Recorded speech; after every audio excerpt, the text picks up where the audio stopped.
ভাই একটু মানে এই যে পবিত্র ঈদুল 16 বছর পর আপনাদের মুক্ত জীবনে ঈদটা পালন করতেছেন, তা আপনার কাছে বর্তমান প্রেক্ষাপটে ঈদুল ফিতরটা আপনাদের কাছে কি মনে হচ্ছে? পবিত্র মাহে রমজান শেষে আমরা ঈদুল ফিতরে সবাই একত্রিত হয়েছি।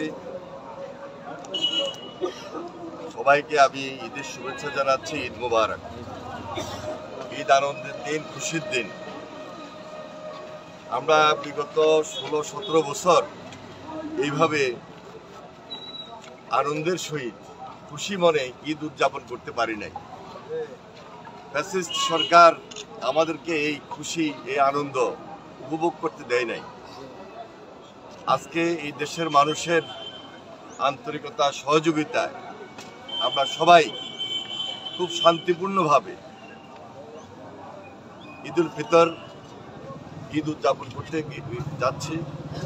ঈদ উদযাপন করেছি। আমাদের মধ্যে আনন্দ আছে, খুশি আছে। এই আনন্দ এবং খুশি যেন আমরা সামনের দিনগুলোতে ধরে রাখতে পারি, সবাই মিলেমিশে। সেখানে যথেষ্ট ঐক্যের প্রয়োজন আছে। সুদৃঢ় ঐক্যই আমাদের সবার মধ্যে এই আনন্দ এবং খুশি ধরে রাখতে পারবে।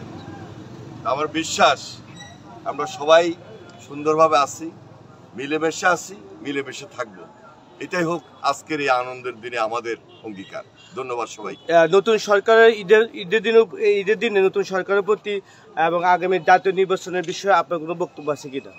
আজকে তো রাজনৈতিক আলোচনাটা না করাই ভালো। তো ধন্যবাদ সবাইকে। ঈদের আনন্দ উপভোগ করছি, ঈদের খুশি নিয়ে আমরা চলতে চাই ভবিষ্যৎ দিনগুলোতে। ধন্যবাদ সবাইকে। আসসালামু আলাইকুম।